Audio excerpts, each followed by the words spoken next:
बताओ, कौन हो तुम? कौन हो तुम? अन्यथा अन्यथा मैं तुम्हें शाप दे दूंगी। नहीं देवी,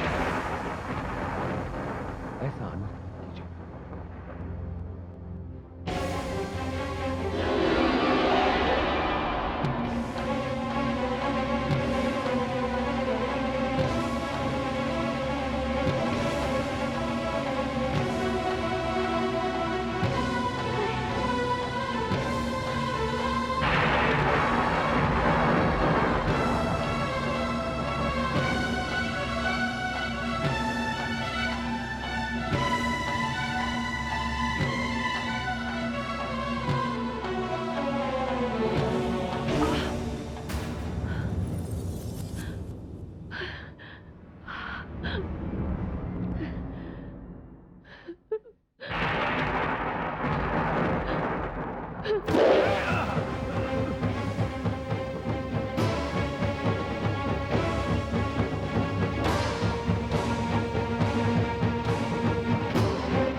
तुम लोगों ने छल किया है मेरे साथ।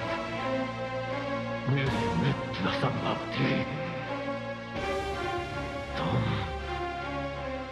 तुम देवताओं में से किसी ने मेरी पत्नी का सतीत्व भंग किया है। अन्यथा अन्यथा ऐसी स्थिति उत्पन्न नहीं होती। शिव, तुमने मुझे बल से नहीं, चाल से मारा है।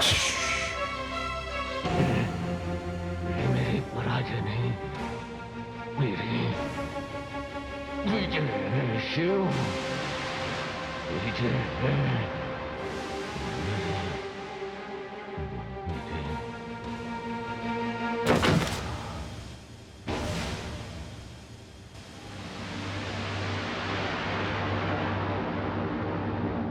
त्रिलोकीनाथ है। मैं तो आप ही को प्राप्त करना चाहती थी, किंतु तुलसी बनने के पश्चात मेरे भाग्य में शंखचूड़ ही लिखे थे।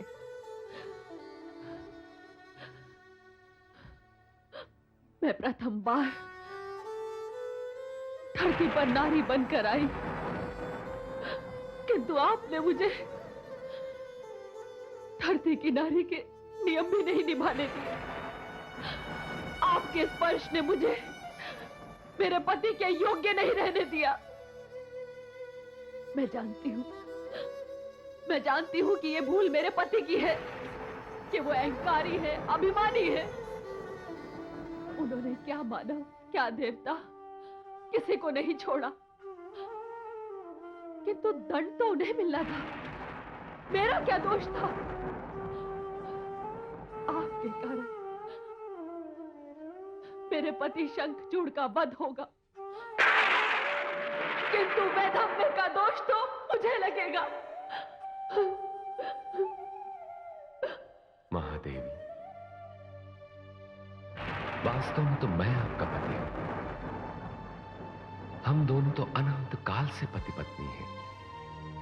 आपका शंखचूड़ की पत्नी होना उस शाप का परिणाम है जो देवी सरस्वती ने आपको दिया था, और आपको शाप से मुक्त करने के लिए मुझे अपने हृदय पर पत्थर रखकर यह अनुचित व्यवहार करना पड़ा।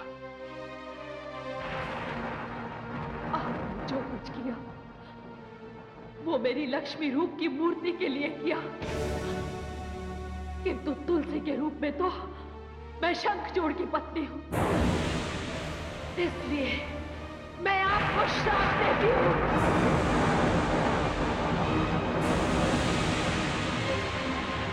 कि आप पाषाण बन जाएंगे।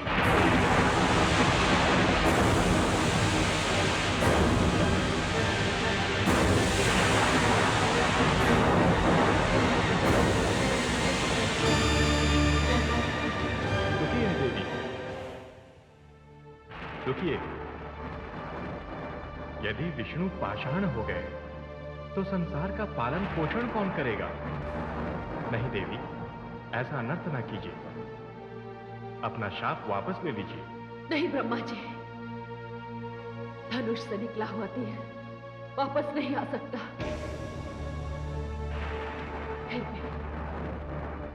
फिर भी मैं केवल इतना कर सकती हूं कि कल्याणकारी विष्णु का एक रूप पत्थर का ही होगा,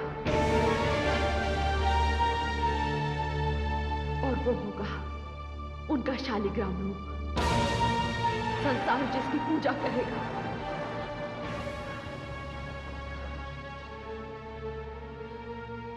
अब तो मैं शरीर त्याग सकती हूं। देवी, मैं आपको एक वरदान देता हूं। त्यागने के पश्चात आपका यह शरीर गंडकी नदी में परिवर्तित हो जाएगा और आपके केशों से उत्पन्न होगी तुलसी। जिस घर में तुलसी होगी उस घर में लक्ष्मी का वास होगा और उस घर से रोग और व्याधियां सदा के लिए दूर हो जाएंगे और वहां का वातावरण पावन हो जाएगा। धन्यवाद है नारायण कि आपने मुझ पापिन को वर दिया।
देवी भुवनेश्वरी, अब मेरी समझ में आया कि आपने देवी लक्ष्मी, देवी सरस्वती और देवी गंगा के बीच श्राप वाली घटना की रचना क्यों की थी। हे महाकाली, देवी लक्ष्मी को धरती पर भेजने के दो मुख्य उद्देश्य थे।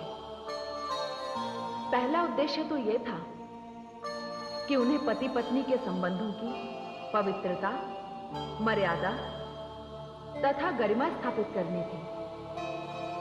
संसार के सामने एक आदर्श उदाहरण प्रस्तुत करना था, ऐसा उदाहरण जिसे नारियां जीवन में उतारकर धन्य हो जाए। आपने देखा किस प्रकार तुलसी ने, जो स्वयं लक्ष्मी का अवतार थी, भगवान विष्णु को उनके दुर्व्यवहार के लिए श्राप दिया और उसी दुर्व्यवहार के कारण उस देह का भी त्याग कर दिया जो शंखचूड़ की पत्नी बन चुका था। हाँ हाँ है आदिशक्ति, मैंने देखा। और दूसरा उद्देश्य भी कम महत्वपूर्ण नहीं है। ऊंचे आसन पर आसीन व्यक्तियों को भी जनसाधारण के बीच जाना चाहिए। अवतार का उद्देश्य समाज को ऊपर उठाना है। साधारण लोग भी महान व्यक्तियों के आचरण से प्रेरणा पाते हैं। जन कल्याण करने का यही मार्ग है। देवी लक्ष्मी ने धरती पर जैसा आचरण प्रस्तुत किया, उसकी जितनी भी प्रशंसा की जाए कम है। अब देवी लक्ष्मी के विष्णुलोक वापस आने का दृश्य भी देखिए।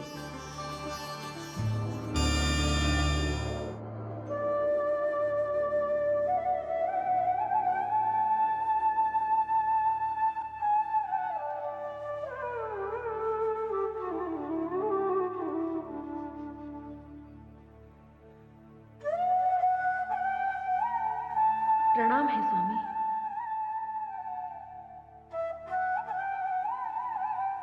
आइए महादेवी, आइए।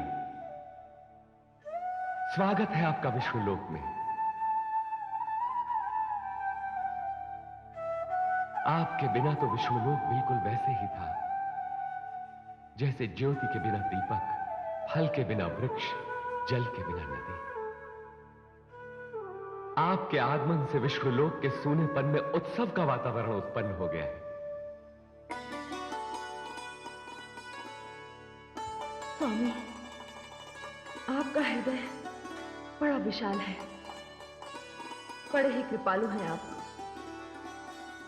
किंतु मुझे क्षमा करें, मैंने तुलसी रूप में आपको पाषाण बनने का शाप दे दिया।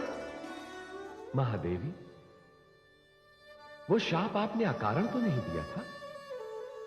मैंने शंखचूड़ बनकर तुलसी रूप में आपके शरीर को स्पर्श किया था, जिससे आपके सतीत्व पर आंच आई थी। महादेवी, भले ही ये कार्य मैंने मानवों और देवताओं के कल्याण हेतु तथा भगवान शिव और ब्रह्मा जी की मर्यादा की रक्षा हेतु किया था, पर यह कार्य था तो निकृष्ट। आपने तो मुझे शाप देकर यह सिद्ध कर दिया कि ईश्वरत्व भी ईश्वरीय नियमों से मुक्त नहीं है।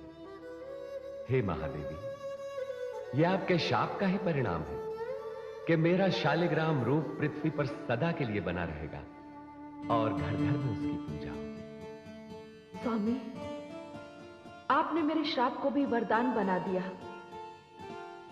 मैं धन्य हो गई स्वामी। हे नारायण, हे वासुदेव, मेरी मुक्ति तो हो गई, किंतु मुझे खेद है कि देवी सरस्वती अब भी धरती पर हैं। हां देवी, यह अत्यंत खेद की बात है। दो महाशक्तियों को अपनी शक्ति को विवाद का कारण नहीं बनाना चाहिए। श्रेष्ठता के इस युद्ध में कोई भी एक दूसरे से श्रेष्ठ नहीं।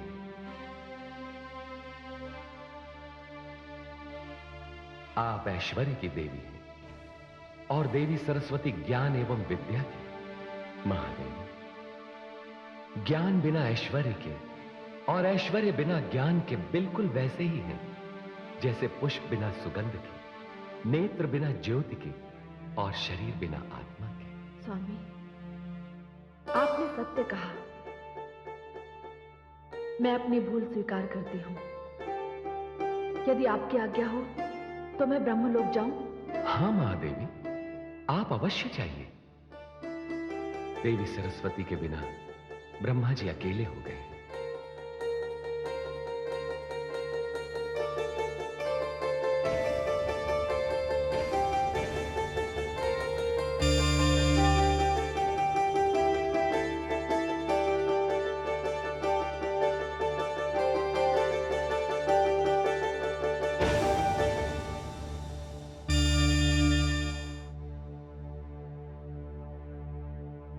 प्रणाम है भाग्य विधाता।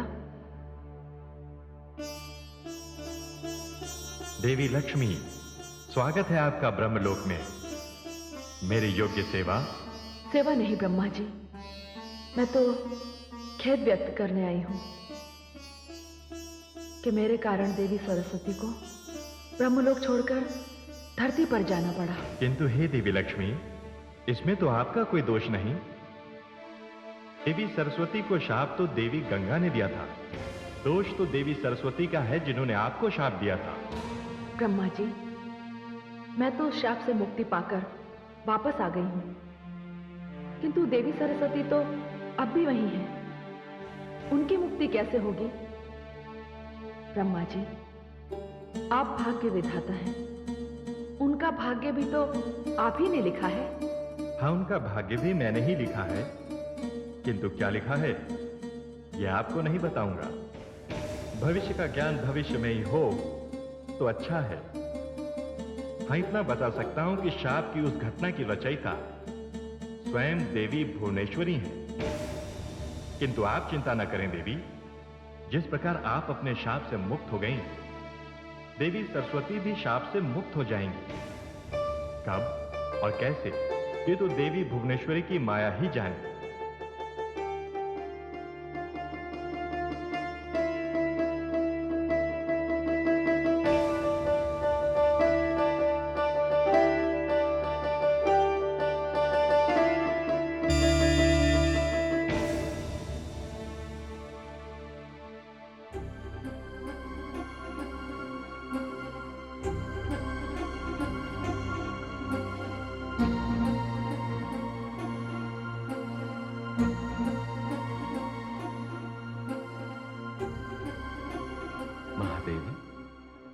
स्वामी, आप तो ब्रह्मलोक गई थी, क्या बात है? आपके मुखमंडल पर चिंता की रेखाएं। हे वासुदेव, हे नारायण, आप तो सब कुछ जानते हैं, कुछ भी तो नहीं छिपा है आपसे। ये सत्य है, किंतु मैं आपकी चिंता का कारण आपके मुख से सुनना चाहता हूं। स्वामी, मेरी चिंता का कारण है देवी सरस्वती। मैं तो उनके शाप से मुक्त हो गई, किंतु वे अभी भी धरती पर नदी रूप में बह रही हैं।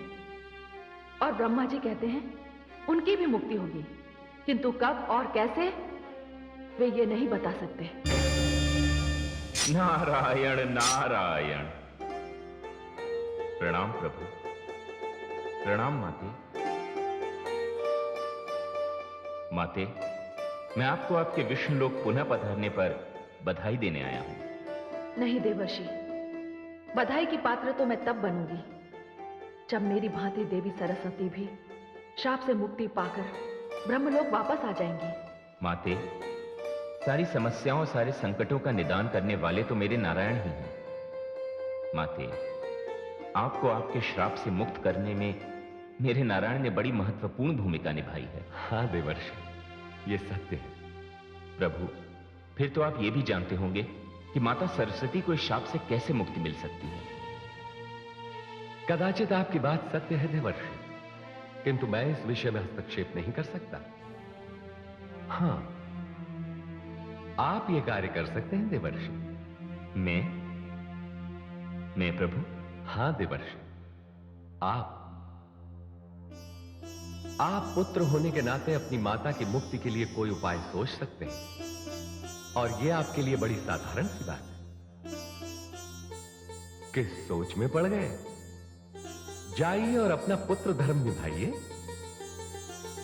आपकी आज्ञा मुझे स्वीकार है प्रभु, मैं अवश्य जाऊंगा, किंतु ब्रह्मलोक नहीं, धरती पर, और पता करूंगा कि मेरी माता किस अवस्था में है।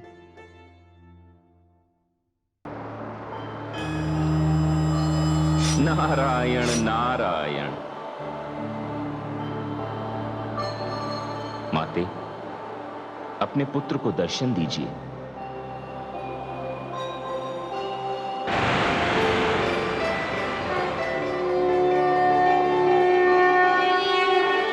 प्रणाम माते। पुत्र, तुमने मेरा आह्वान किया, मैं आ गई। माते, मैं देख रहा हूं कि शाप ने आप में तथा आपकी शांति में कोई परिवर्तन नहीं किया है। पुत्र, ये श्राप तो मैंने इसलिए स्वीकार किया जिससे संसार ये सीख ले कि ज्ञान को भी संयम की आवश्यकता होती है। जिस प्रकार जल अपने आप में शुद्ध और पावन होता है, किंतु उसे बाहरी विकार से बचाना पड़ता है, अन्यथा वो दूषित हो जाता है। उसी प्रकार ज्ञान को भी अहंकार से बचाना चाहिए। आपने सत्य कहा माते। माते, मैं आपको एक शुभ समाचार दे दूं। माता लक्ष्मी इस शाप से मुक्त होकर विष्णुलोक लौट गई हैं, किंतु वे आपके लिए चिंतित हैं कि आपकी इस शाप से मुक्ति कब होगी। पुत्र, मैं तो इस शाप से तभी मुक्त हो सकती हूँ जब देवी गंगा धरती पर आएंगी। किंतु माते, वे तो आपके शाप के भय से पिताश्री के कमंडल में जाकर छिप गई हैं। हाँ, मैं जानती हूँ। फिर तो माते, कोई ऐसा उपाय करना पड़ेगा जिससे कि देवी गंगा को पिताश्री के कमंडल से निकालकर धरती पर लाया जा सके। किंतु पुत्र, यह इतना सरल नहीं है। इस मार्ग में बहुत सारी बाधाएं और कठिनाइयां हैं। माते, आप चिंता ना कीजिए। मैं ऐसी परिस्थितियां उत्पन्न कर दूंगा जिससे कि देवी गंगा धरती पर और आप बाघ देवी के रूप में ब्रह्मलोक जाएंगी। किंतु ये कैसे संभव होगा पुत्र? माते, यदि ये असंभव भी है तो मैं इसे संभव बना दूंगा। मैं आपको आश्वासन दे रहा हूं माते, आप निश्चिंत होकर यह कार्य मुझ पर छोड़ दीजिए। प्रणाम माते। नारायण नारायण।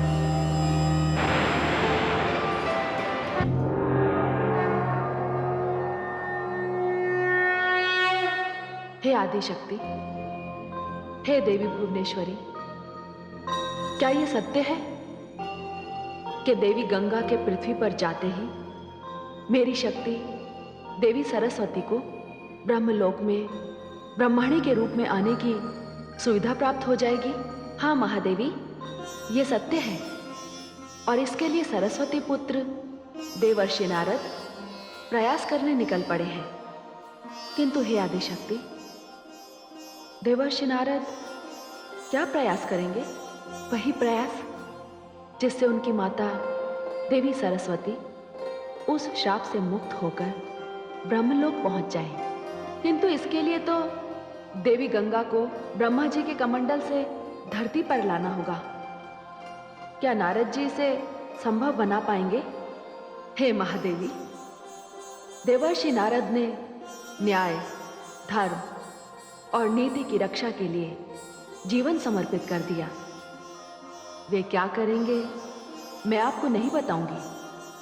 आप स्वयं देखिए कि नारद कहां-कहां जाते हैं और क्या-क्या करते हैं। हे महाशक्ति, आपकी लीला न्यारी है।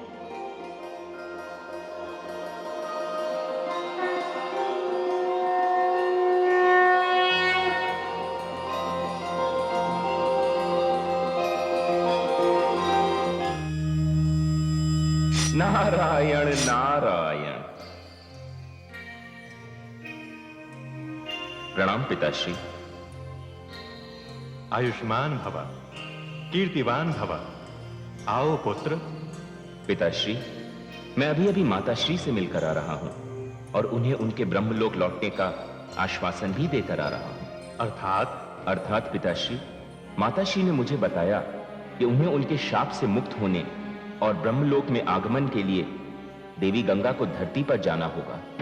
पिताश्री, आप देवी गंगा को अपने कमंडल से मुक्त कर दीजिए। ये तुम क्या कह रहे हो पुत्र?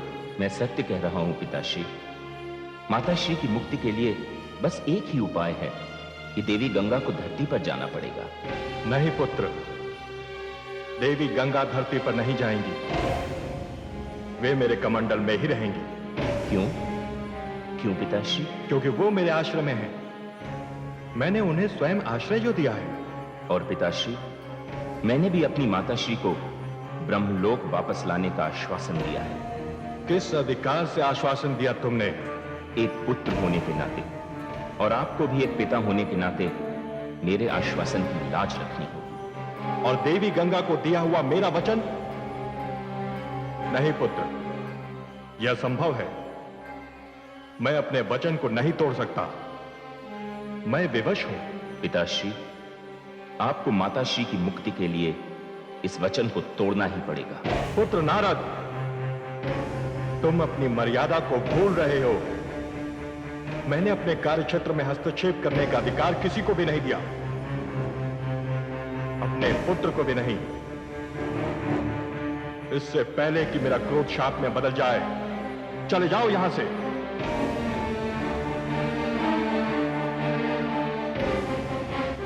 नारायण नारायण।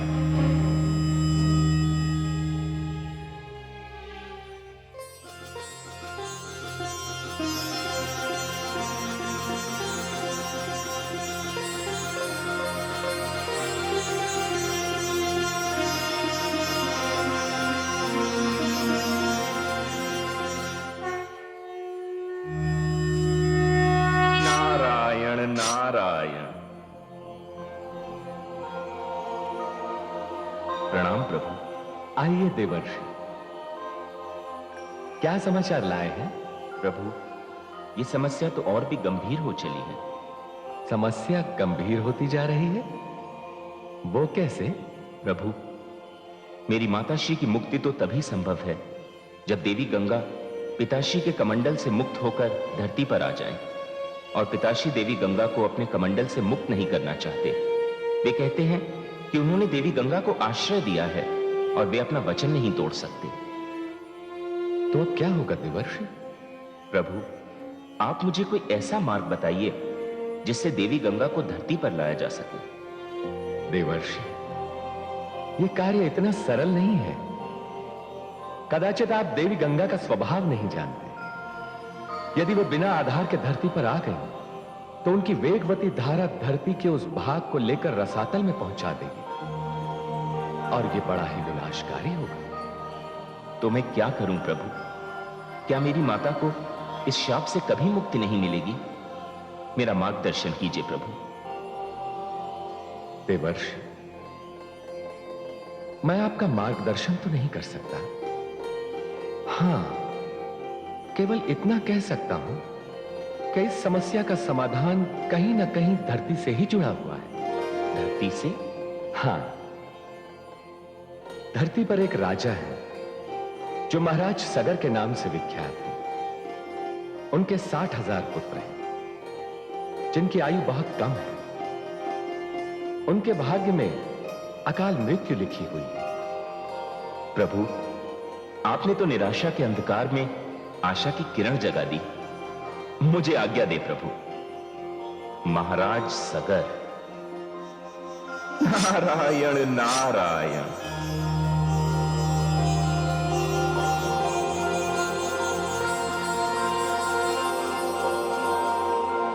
इक्ष्वाकु वंश के गौरव, धीर, वीर, गंभीर प्रजावत्सल महाराज सगर पधार रहे हैं।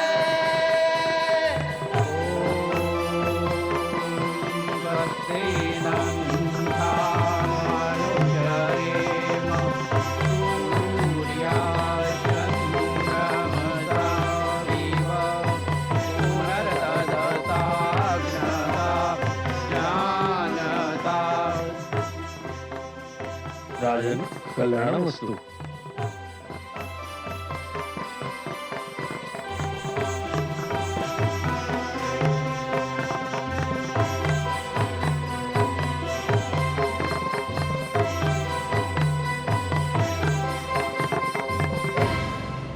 महामंत्री जी।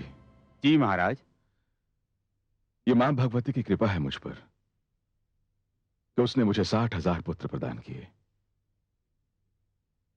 किंतु खेद इस बात का है कि उनमें से एक भी इस योग्य नहीं कि मेरा उत्तराधिकारी बन सके, जो मेरे पश्चात मेरी प्रजा को उत्तम शासन दे सके। नारायण नारायण।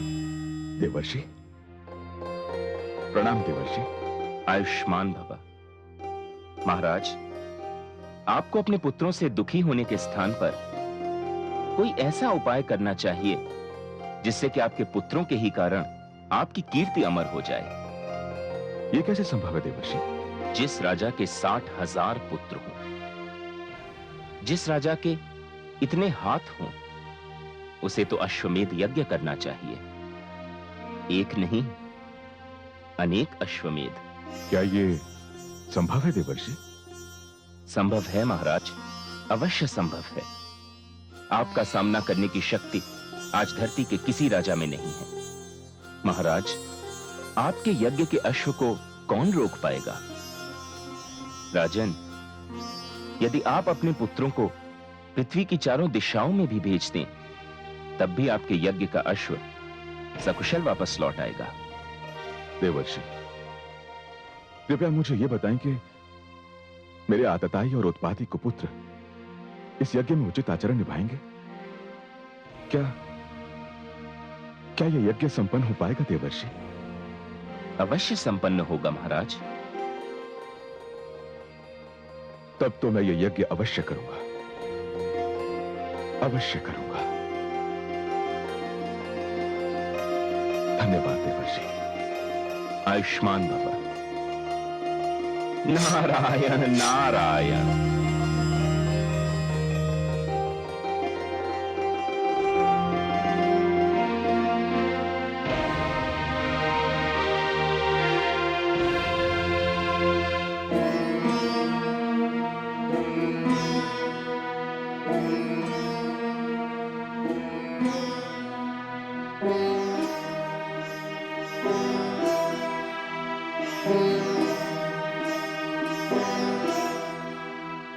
महाराज, हम उपस्थित हैं।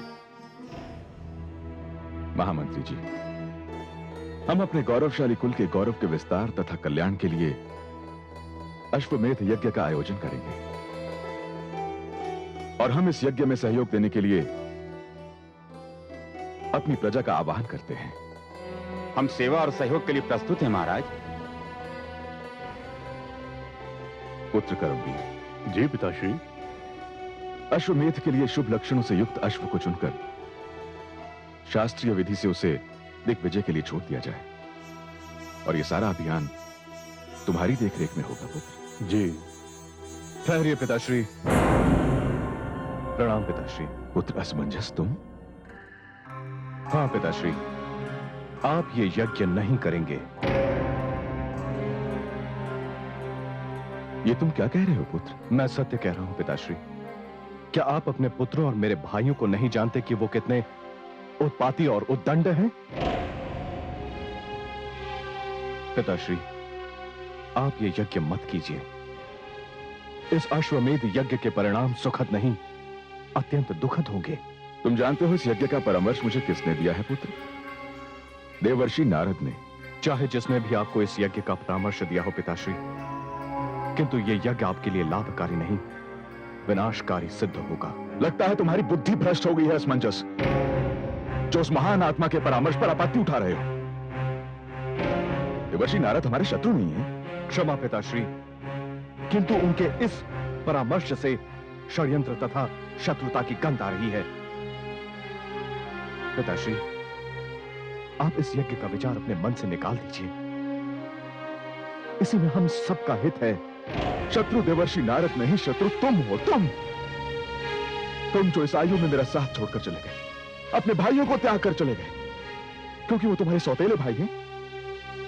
तुमने अपने कर्तव्य से मुंह मोड़कर संन्यास धारण कर लिया, तपोवन में जा बैठे और अब उस यज्ञ को विनाशकारी कह रहे हो जिससे मेरे 60,000 पुत्रों का और मेरा कल्याण होगा। पुत्र असमंजस, कितना विष भरा है तुम्हारे मन के अंदर अपने सौतेले भाइयों के लिए और अपने पिता के लिए। पिताश्री, आप चाहे जो समझ ले मुझे, किंतु मैं हाथ जोड़कर आपसे विनती करता हूं कि यह यज्ञ रोक दीजिए, नहीं तो अनर्थ हो जाएगा। नहीं पुत्र, यह यज्ञ तो नहीं रुकेगा। यह यज्ञ अवश्य होगा, किंतु तुम इसके पश्चात यहां नहीं आओगे। आज से तुम्हारा और हमारा संबंध समाप्त। समझ लो, हम तुम्हारे लिए और तुम हमारे लिए मर गए। अब कुछ कहने सुनने को शेष नहीं रहा है पुत्र।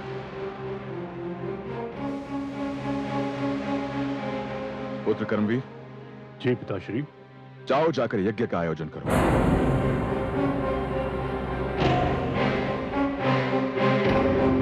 जो आज्ञा पिताश्री।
कल्याण वस्तु राजकुमार। चलो।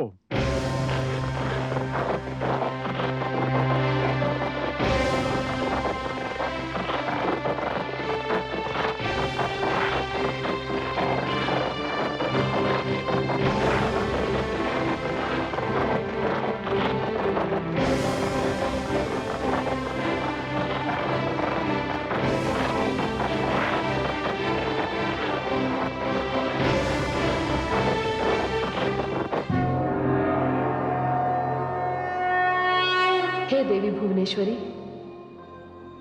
देवर्षि नारद ये कौन सा खेल खेल रहे हैं? राजा सगर से अश्वमेध करवाने के पीछे उनका क्या उद्देश्य है? वे ऐसे तो नहीं है कि व्यर्थ में किसी को कष्ट दें?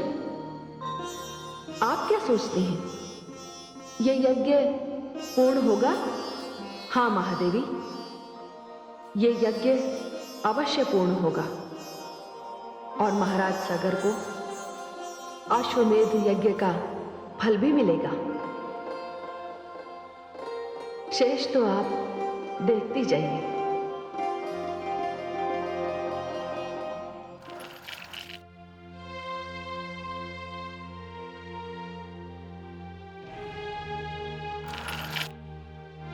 महाराज की जय हो। क्या समाचार है महामंत्री जी? बड़ा ही शुभ समाचार है महाराज। युवराज कर्मवीर का संदेश आया है कि अश्वमेध का अश्व यात्रा पूरी करके लौट रहा है। क्या?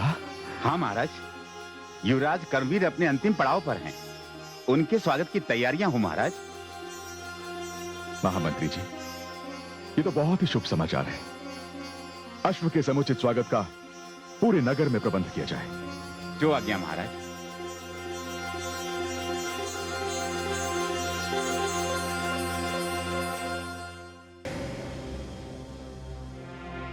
ये आप क्या कह रहे हैं देवर्षि? यह सत्य है देवराज, और आपकी सूचना के लिए मैं यह भी बता दूं कि अश्वमेध का अश्व राजधानी लौट रहा है। महाराज सगर अश्व के स्वागत की भव्य तैयारियों में लगे हैं और इधर युवराज कर्मवीर अश्व के साथ अपनी यात्रा के अंतिम पड़ाव पर हैं। किसी भी समय राजधानी लौट सकते हैं। देवर्षि, अश्वमेध यज्ञ के पीछे कहीं उनका विचार इंद्रासन हत्याने को तो नहीं? ये धरती वाले तो सदैव ही स्वर्गलोक का सपना देखते हैं। कहीं उनका भी उद्देश्य? ये मैं स्पष्ट रूप से नहीं कह सकता देवराज, किंतु यह सत्य है कि युवराज कर्मवीर अपने अश्व के साथ कल किसी भी समय राजधानी पहुंच सकते हैं। नारायण नारायण।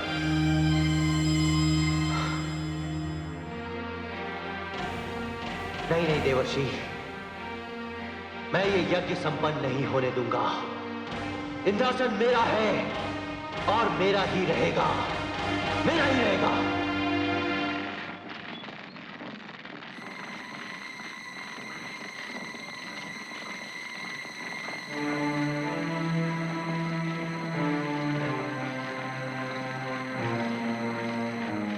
हम प्रातः सूर्योदय होते ही राजधानी की ओर प्रस्थान करेंगे। इस अश्व की रक्षा का दायित्व मैं तुम्हें सौंपता हूँ। सावधान। जो आज्ञा महाराज।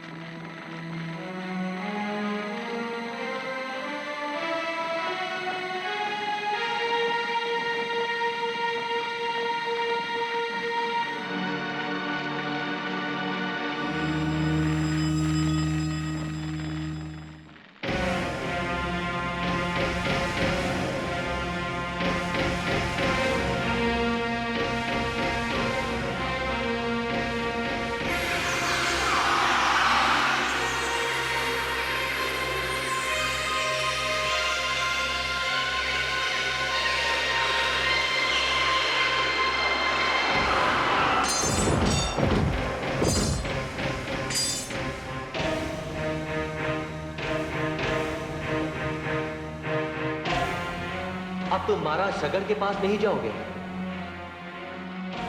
मेरे साथ चलोगे। आओ।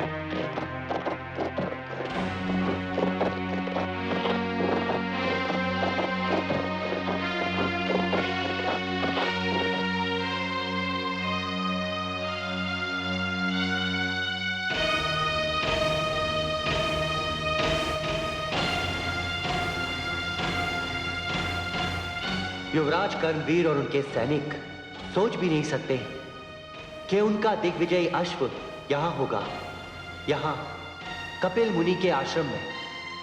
कितनी दूर है उनके शिविर से यह आश्रम, और यदि वे संयोगवश यहां पहुंच भी गए तो उसका परिणाम सुखद नहीं होगा।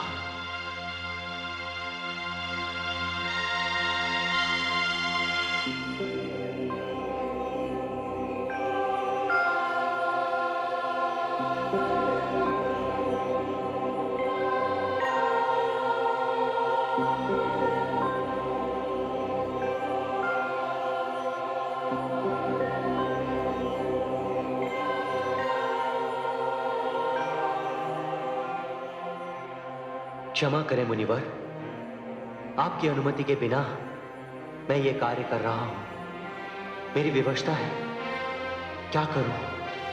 मुझे क्षमा कर दीजिए।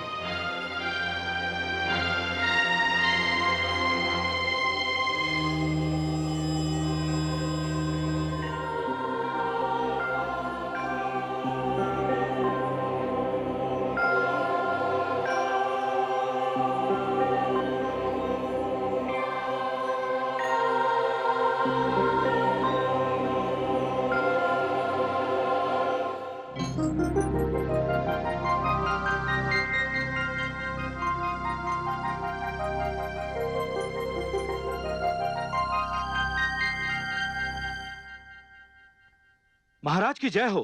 अपना अश्व खो गया है और सारे सैनिक मूर्छित हैं।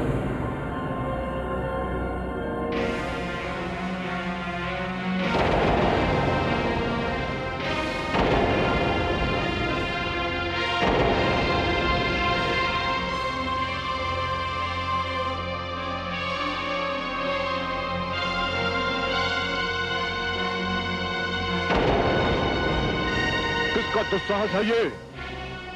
कौन है वो जिसे अपने प्राण प्रिय नहीं है? हम सब भाई धरती के एक छोर से दूसरे छोर तक ढूंढेंगे और अश्व के चोर का पता लगाएंगे। जाओ, चारों दिशाओं में फैल जाओ।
महाराज की जय हो। अब क्या समाचार लाए हैं महामंत्री जी? बड़ा ही अशुभ समाचार है महाराज। कोई दुष्ट अश्वमेध यज्ञ का अश्व चुरा कर ले गया। क्या? हाँ महाराज। यह क्या कह रहे हैं महामंत्री जी? भला भला ये कैसे संभव है? महाराज, ये अनर्थ रात के अंधेरे में हुआ, किंतु आप चिंता न करें। आपके 60,000 पुत्र अश्व की खोज में निकल पड़े हैं। मुझे पूर्ण विश्वास है कि वो अश्व को ढूंढ निकालेंगे। महामंत्री जी, मैं अपने पुत्रों के स्वभाव से भली भांति परिचित हूं। मुझे तो इस बात की चिंता हो रही है कि कहीं मेरे पुत्र कोई अनर्थ न कर बैठे।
किंतु वो चोर कहां है जिसने हमारा अश्व चुराने का साहस किया है?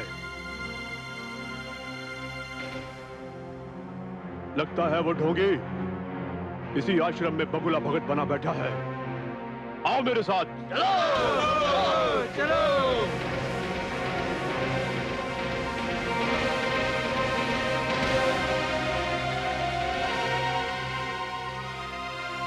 नेत्र खोल ढोंगी, हमने तेरी चोरी पकड़ ली है। भ्राताश्री, ये चोर तो साधु होने का नाटक कर रहा है। यदि आपकी आज्ञा हो तो इसे आश्रम से घसीट कर बाहर निकाल दिया जाए। यही उचित रहेगा। नेत्र खोल ढोंगी। कौन हो तुम लोग, और मेरी अनुमति के बिना मेरे आश्रम में प्रवेश कैसे किया तुम लोगों ने? अच्छा, अब एक चोर को पकड़ने के लिए हमें उसकी अनुमति लेनी होगी। चोर? कौन चोर? तू चोर है। तूने हमारे अश्वमेध यज्ञ का अश्व चुराया है। तुम लोग शीघ्र, अति शीघ्र आश्रम से बाहर निकल जाओ। हम आश्रम से बाहर निकालकर तुझे ले जाएंगे। ले चलो इसे। रुक जाओ, अन्यथा परिणाम अच्छा नहीं होगा। हमें परिणाम से डराता है? अरे मूर्ख, हम केवल इतने ही नहीं, 60,000 भाई है। तेरे मुंह पर कालिख मलकर तुझे यहाँ से ले जाएंगे। तुम्हें 60,000 होने का इतना अहंकार है? तो जाओ, मैं तुम्हें श्राप देता हूँ, तुम सबसे सब जलकर भस्म हो जाओ।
महाराज की जय हो।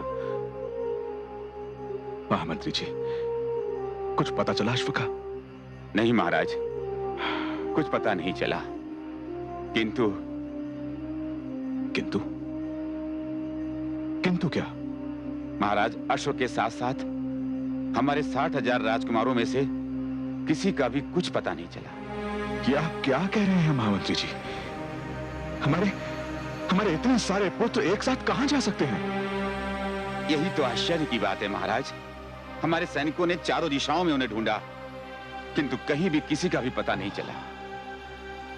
यह आपने हमें कैसा समाचार सुना दिया महामंत्री जी? कैसा समाचार सुना दिया आपने?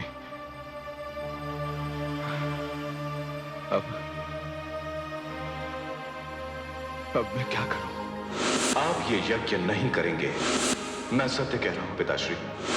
क्या आप अपने पुत्रों और मेरे भाइयों को नहीं जानते कि वो कितने उत्पाती और उद्दंड हैं?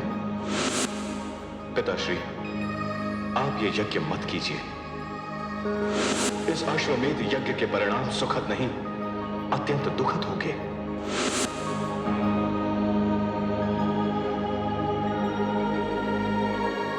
महाराज, कहां जा रहे हैं महाराज आप? मैं अपने पुत्र असमंजस के पास जा रहा हूं महामंत्री जी।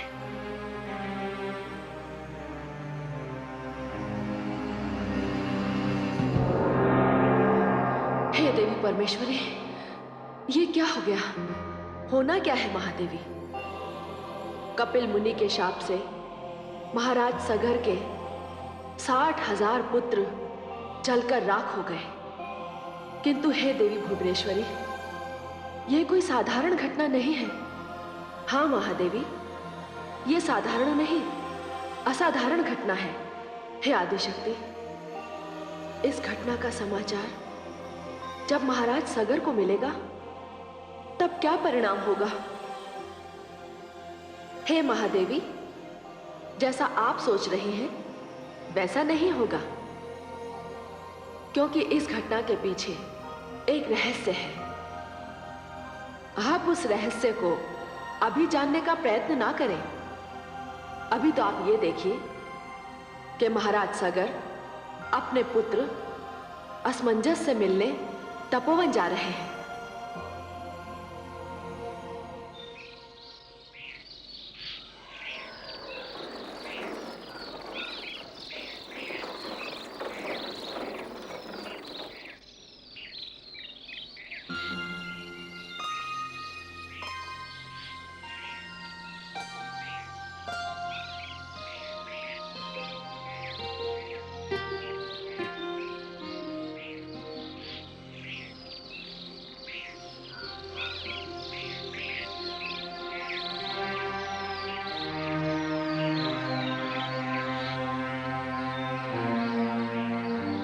पुत्र असमंजस,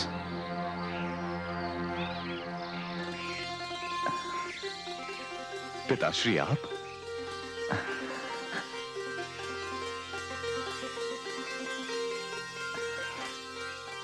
प्रणाम स्वीकार करें पिताश्री। आयुष्मान भव पुत्र,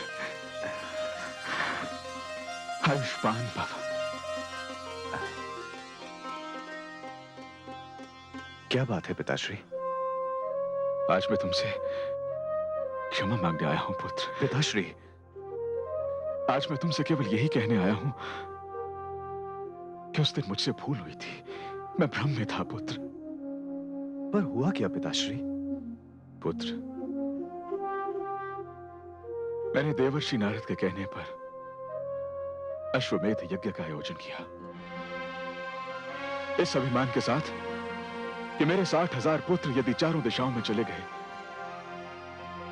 तो भी अश्व सकुशल लौट आएगा। किंतु ये मेरा भ्रम था पुत्र, ऐसा कुछ नहीं हुआ। ये आप क्या कह रहे हैं पिताश्री? हाँ पुत्र, इस समय ना तो अश्व का कहीं कुछ पता है और ना ही तुम्हारे भाइयों का। किंतु पिताश्री, वे सब के सब जा कहां सकते हैं? यही तो मेरी समझ में भी नहीं आ रहा है पुत्र। पुत्र, उस दिन तुमने कहा था कि ये अश्वमेध यज्ञ मेरे लिए सुखद नहीं, अत्यंत दुखद होगा। यदि उस दिन मैंने तुम्हारी बात मान ली होती पुत्र, तो आज मुझे यह दिन ना देखना पड़ता। पुत्र, पुत्र, अब तुम्हारे अतिरिक्त मेरा और कोई नहीं है। एक दुखी, विवश और असहाय पिता अपने पुत्र से सहायता मांगने आया है। मेरी सहायता करो पुत्र, मेरी सहायता करो। पुत्र, यदि इस समय तुमने मेरी सहायता नहीं की तो मैं अपने प्राण त्याग दूंगा। नहीं पिताश्री, नहीं, नहीं। अभी आपका यह पुत्र जीवित है पिताश्री। आपकी चिंता मेरी चिंता है पिताश्री। मैं जाकर ढूंढूंगा अपने भाइयों को और मैं वापस लाऊंगा उन्हें, और साथ ही उस अश्व को भी। पुत्र असमंजस। हाँ पिताश्री, हाँ पिताश्री, आप निश्चिंत होकर राजमहल की ओर प्रस्थान करें। अब ये उत्तरदायित्व मेरा है, केवल मेरा। पिताश्री, पुत्र, प्रणाम। आयुष्मान भव पुत्र, आयुष्मान भव।